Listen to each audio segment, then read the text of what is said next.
अवधूत चिंतन श्री गुरुदेव दत्त. माझ्या सर्व साधक बंधू भगिनींनो, आपण पुण्याच्या वामनदास प्रकाशनची पुस्तकं वाचण्याचं केलेले आहे. सध्या आपण सद्गुरू स्मरणी हे पुस्तक परमपूज्य शिरीष दादांचे लिखित सद्गुरू स्मरणी पुस्तक वाचत आहोत. 1956 साली सोलापूर मुक्कामी एके दिवशी दुपारी हाच विषय श्री वैद्य मास्तरांनी श्री गुरु महाराजांजवळ परत काढला होता. त्यावेळी श्री विष्णुपंत पंची, श्री बापूसाहेब कुबडे व श्री शंकरराव विद्वांस ही मंडळीही तेथे उपस्थित होती. त्यावेळी उत्तरादाखल श्री गुरु महाराज एवढेच बोलले की आपण इच्छामरणी आहात. मला एवढेच जाणवते की आपण माझ्यासमोरच देह ठेवताना मी पाहणार आहे. त्यावेळी उत्तराधिकाराबाबत मात्र श्री गुरु महाराज काहीच बोलले नाहीत. परंपरा पुढे कोणी चालवायची हे परंपराच ठरवीत असते आणि त्याप्रमाणे श्री गुरु महाराजांना आज्ञा होऊन त्यांनी कार्यवाहीही केली होती. या संप्रदाय रीतीची माहिती नसल्याने केवळ आपल्या मताशीच प्रामाणिक राहून श्री वैद्य मास्तरांनी त्यांना शास्त्रदृष्ट्या अनुचित असे साकडे घातले होते. मात्र नियतीची योजना जाणून नसल्यामुळे श्री गुरु महाराज शांतच होते. पुढे 1961 साली पानशेत प्रलयापूर्वी काही निकटवर्तीय भक्तांच्या मनात आश्रम तयार करण्याचा विचार घेऊ लागला. मात्र परंपरेची त्यासाठी स्पष्ट परवानगी नसल्याने श्री गुरु महाराजांचा त्यास ठाम विरोध होता. पुढे पानशेत प्रकल्पानंतर परत सगळे आश्रम इमारत तयार करण्याविषयी श्री दत्तात्रेय शास्त्री कवीश्वरांच्या पुढाकाराने श्री गुरु महाराजांना वारंवार गळ घालू लागले. त्यामुळे नाईलाजाने जशी दत्तप्रभूंची इच्छा असे म्हणून श्री महाराजांनी ती विनंती स्वीकारली. पण त्याचवेळी त्यांनी सर्वांसमोर हेही स्पष्ट केले की मला आश्रमाची इच्छा नाही, तुमची सर्वांची इच्छा आहे, दत्त महाराजांची म्हणजे कवीश्वर इच्छा आहे, म्हणून मी याकरता संमती दिली आहे. त्यानंतर आश्रमाचे बांधकाम यथावकाश सुरू झाले. मात्र त्या प्रसंगाने नियतीच्या योजना डोळ्यांसमोर स्पष्ट होऊन श्री गुरु महाराजांपुढचा अवघड केसही सहजगत्या उलगडला गेला. त्यांचा निर्णय पक्का झाला. मग त्यांनी परमपूज्य श्री मामांना लागलीच एकांतात बोलावून घेऊन प्रश्न केला की श्रीपादराव, तुम्हाला एखाद्या राजाचा प्रधान होऊन राहणे आवडेल की स्वतंत्र मांडलिक राजा म्हणून राहणे आवडेल? त्यावर मामांनी उत्तर दिले की मला तर केवळ आपल्या आज्ञेत सेवेत राहणेच आवडेल. त्या विनम्र सप्रेम उत्तराने श्री गुरु महाराज अत्यंत प्रसन्नतेने हसले व म्हणाले की चला, श्री वैद्य मास्तरांनी शब्द घातल्यामुळे आमच्यासमोर निर्माण झालेला मोठाच पेच सुटला. मग त्यांनी श्री वैद्य मास्तरांच्या इच्छेसंबंधी घडलेली सर्व हकीकत परमपूज्य श्री मामांना सांगितली. त्यानंतर ते मामांना म्हणाले, संप्रदायाचे परंपरेचे उत्तराधिकार सद्गुरू आज्ञेने मी आपणास दिलेले आहेतच, त्याचाच स्वतंत्रपणे निर्वाह करावा. पुढे स्वतंत्र आश्रम पीठ तयार करून कार्यकाळ चालवावे. आम्ही सतत आपल्या पाठीशी आहोतच. त्या बोलण्यानंतर त्यांनी पुढची सगळी योजनाही परमपूज्य श्री मामांना विस्ताराने समजून सांगितली. दरम्यानच्या काळात श्री गुरु महाराजांनी आपल्या समक्षच वेळोवेळी त्यांच्याकडे दीक्षा विचारणा करण्यासाठी आलेल्या अनेक जिज्ञासूंना परमपूज्य श्री मामांकडून दीक्षा देविल्या. त्याच अनुषंगाने विविध प्रकारांनी संप्रदाय सेवा कार्यही मामांकडून करून घेतली. पुढे 1974 साली महानिर्वाण अगोदर त्यांनी परमपूज्य श्री मामांना भेटीला बोलावून परत एक वार हे सगळे सांगून संतोषपूर्वक पूर्ण आशीर्वाद प्रदान केले. वासुदेव निवासाचे प्रधान विश्वस्त व तेथील व्यवस्थेचे उत्तराधिकारी श्री दत्तात्रय शास्त्री कवीश्वर महाराज यांनाही त्यांनी या योजनेची सगळी कल्पना परमपूज्य श्री मामांच्या देखतच दिलेली होती व परमपूज्य श्री मामांच्या सल्ल्याने कार्यभार सांभाळण्यास सांगितले होते. परमपूज्य श्री मामांनाही त्यांनी श्री दत्त महाराजांच्या पाठीशी नेहमी खंबीरपणे उभे राहण्यास सांगितले होते. परमपूज्य श्री गुरु महाराजांच्या पश्चात जेमतेम वर्षभरच सगळे या योजनेप्रमाणे चालले, पण त्यानंतर नियतीचे अनाकलनीय खेळ सुरू झाले. परमपूज्य श्री मामांनी मात्र श्री गुरु महाराजांच्या आज्ञेचे तंतोतंत पालन आपल्या सबंध आयुष्यभर प्रेमाने कटाक्षाने केले हा इतिहास आहे आणि या ऐतिहासिक सत्याची दखल पूर्वग्रह दूषित दृष्टी न ठेवता मोकळ्या मनाने जाणत्यांनी जिज्ञासूंनी घ्यावी हाच या लेखन प्रपंचाचा मागचा उद्देश आहे. श्री वामनराजची जन्मकहाणी.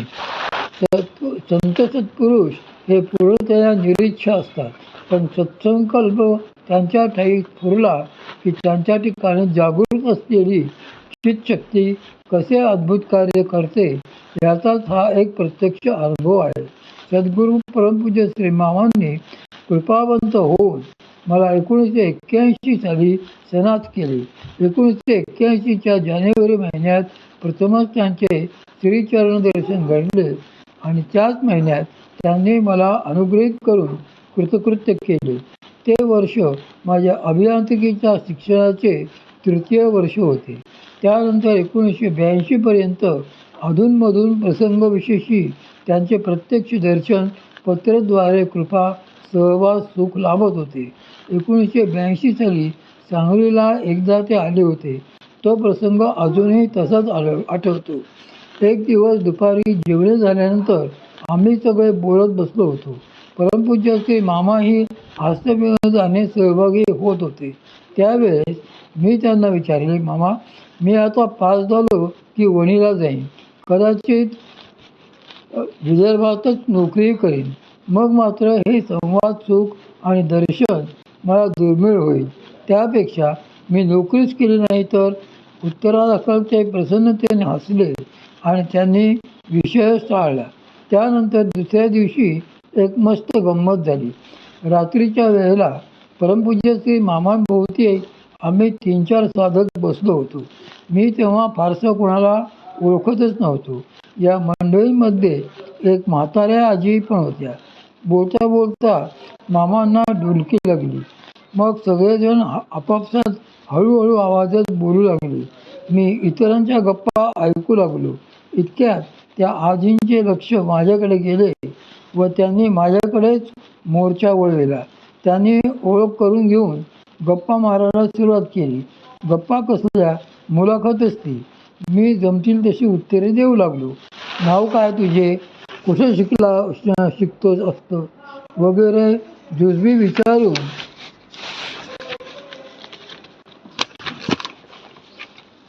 विचारून झाले आणि त्याने विचारले, नोकरी बिकरी करतोस काही का नाही. नाही. जळलं तुझं लक्षण. शिक्षण तरी पूर्ण केलंस का. नाही, अजून नाही. अरे बाबा, हेच का पांग फेडतोस आईबाबाचे. आधीच हल्ली कुठे नोकऱ्या मिळत नाही. MA BA पण विचारत नाहीत म्हणाल. मग तुला नॉन मॅट्रिकला रे कोण विचारणार. मी अवाकच झालो. काय बोलावे ते सुचेना म्हणून गप्प बसलो. तर त्या पुढे म्हणाल्या, रिकामं बसण्यापेक्षा काहीतरी कामधंदा करावा. कांदे बटाटे पाठीत घेऊन विकलेस तरी 4 पैसे मिळतील की नाही. का जन्मभर वडिलांनीच तुला पोसायला हवं आहे. काहीतरी नशीब बिचाराचं. धडधाकट रिकामी पोरंच का पोसायची त्यांनी. आमचा हा प्रेमसंवाद सुरू असताना मध्येच परमपूज्य श्री मामा जागे झाले. मग त्या आजींचे काही तिकडे लक्ष नव्हते. मला हसावे का रडावे ते कळत नव्हते. मुकाट बसून राहिलो. इतक्यात मामाच त्यांना म्हणाले, अगं इंजिनियर आहे तो, पुण्याला नोकरी करणार आहे आणि तू काय विचारतेस त्याला. आणि परत ते झोपी गेले. त्यांचे ते वाक्य मात्र मनात घर करून राहिले. 1982ला मी पदवीधर झालो आणि कराड सोडून वणीला यवतमाळ जिल्ह्यात हे तालुक्याचे गाव आहे परत आलो. कराडनंतर आपल्या नशिबात वराडच आहे असे वाटू लागले. त्यात एक दिवस कराडहून जगदीश अवचटचे पत्र आले. त्याने लिहिले होते, आम्ही सगळे मध्यंतरी पुण्याला माऊलीत गेलो होतो. परमपूज्य श्री मामांचे दर्शन झाले. तुझी आठवण निघाली. ते म्हणाले त्याने केला आपल्या गुरुला टाटा. नंतर दुसराच विषय निघाला. ते वाचून अक्षरशः पंख थाटण्यासारखी भावना मनात निर्माण झाली. पत्र उराशी घेऊन ढसा रडलो. रडता रडता म्हणत होतो, असा हात सोडून द्यायचा होता तर का एवढी माया केली, का एवढा जीव लावला. जगण्यातला सगळा अर्थ हरवल्यासारखा मी त्या दिवसापासून उदास झालो. त्यानंतर श्री दत्त जयंतीला पहाटे एक आकृत घडले. त्या दिवशी पहाटे उत्तर रात्री 4:30-5 वाजण्याच्या सुमारास मी अर्धजागृत अवस्थेत एक दिव्य दृश्य पाहिले. परमपूज्य श्री मामा एका आसनावर प्रसन्न मुद्रेने बसले होते. त्यांच्या उजव्या बाजूला उच्चासनावर परमपूज्य मातोश्री पार्वतीदेवी बसल्या होत्या आणि डाव्या बाजूला उच्चासनावर परमपूज्य योगीराज श्री वादकुळवणी महाराज बसले होते. मी परमपूज्य श्री मामांना साष्टांग दंडवत घातला. त्यांनी दिव्य मधुर स्मित करीत श्री गुरु महाराजांकडे दृष्टी निर्देश केला. त्यांचा अभिप्राय लक्षात घेऊन मी परमपूज्य श्री गुरु महाराज व परमपूज्य मातोश्री यांनाही साष्टांग प्रणिपात घातले. श्री गुरु महाराजांनी प्रसन्न स्मित करून मला जवळ बसावयास सांगितले. तदनंतर त्या दोघांनी माझी माहिती विचारण्यास प्रारंभ केला. परमपूज्य श्री मामा मात्र काहीच न बोलता कौतुकाने माझ्याकडे पाहत होते. 5-6 मिनिटे हा वार्तालाप झाल्यानंतर श्री गुरु महाराज म्हणाले, तुझ्यावर फार मोठी जबाबदारी टाकलेली आहे. आमचा पूर्ण आशीर्वाद आहे. असे म्हणून त्यांनी व परमपूज्य मातोश्रींनी वरदहस्त आशीर्वाद म्हणून माझ्या मस्तकावर ठेवले. त्याच क्षणी मला अनावर क्रिया होऊन शरीर कापू लागले. थोडा वेळ असा जाऊन मग मी त्या महासुखाच्या बेहोशीतच पूर्णपणे जागा झालो, भानावर आलो. त्या आनंदाच्या महापुरात नंतर झोपच लागली नाही. प्राण मस्तकातून बाहेर पडतात की काय असे सारखे वाटू लागले. तो आनंद पचविता येईना, सहनही होईना. माझी सर्व खिन्नता केव्हा पळून गेली ते कळलेच नाही. या दृष्टांताचा अर्थ काही लागत नव्हता. 1 जानेवारीला धूळदशमीला आमच्याकडे पाटाळ्याची यात्रा होती. त्या दिवशी वणीपासून 8 मैलांवर वर्धा नदीच्या वाळवंटात पाटाळा या गावी भगवान गोपाळकृष्णांचा मोठा रथोत्सव असतो. मी माझ्या मित्रांबरोबर बऱ्या पहाटे त्या यात्रेला बाहेर पडलो. संध्याकाळी यात्रेहून परत आलो तर परमपूज्य श्री मामांचे माझ्या नावे एक अंतर्देशीय पत्र आले होते. हातपाय धुवून पत्र मस्तकी घेऊन नंतर उघडले आणि आश्चर्याला आनंदाला पारावार उरला नाही. परमपूज्य श्री मामांनी लिहिले होते. दुसरे असे की वामनराज या नावाने एक त्रैमासिक काढायचे असून सर्वानुमते त्याचे संपादन तू करावेस असे ठरले आहे. प्रथम अंक योगीराज परमपूज्य श्री गुरुजी महाराजांच्या पुण्यतिथीला काढायचे ठरले आहे. त्यासाठी तू ताबडतोब निघून ये. पत्र वाचताच श्री दत्त जयंतीच्या पहाटे झालेला दृष्टांत आठवून सर्वच उलगडा झाला. अष्टसात्विक भाव जागृत झाले. शरीर कंपायमान होऊन नेत्राद्वारे झरझर अश्रू वाहू लागले. नवल म्हणजे परमपूज्य श्री मामांनी ते पत्रही श्री दत्त जयंतीच्याच मुहूर्तावर लिहिलेले होते. नंतर पुण्याला आलो तो पुणेकरच झालो. श्री वामनराजचा पहिला अंक थाटामाटात सांगलीला परमपूज्य श्री महाराजांच्या पुण्यतिथीला प्रकाशित झाला. परमपूज्य श्री मामांच्या पाठीशी त्यांच्या परमपूज्य मातोश्री व परमपूज्य श्री गुरु महाराज यांची किती अलौकिक प्रेम कृपाशक्ती आहे याचा मात्र श्री वामनराजच्या निमित्ताने सोनियाचा अनुभव आला.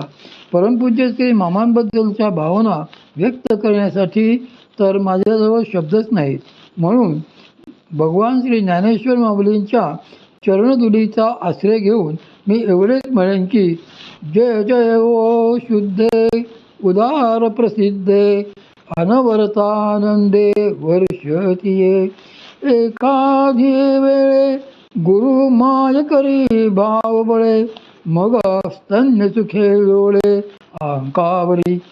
आणि अभ्यंतरेकडे प्रेमाचे नि पवाडे, श्री गुरूंचे रूपडे उपासी ध्यानी.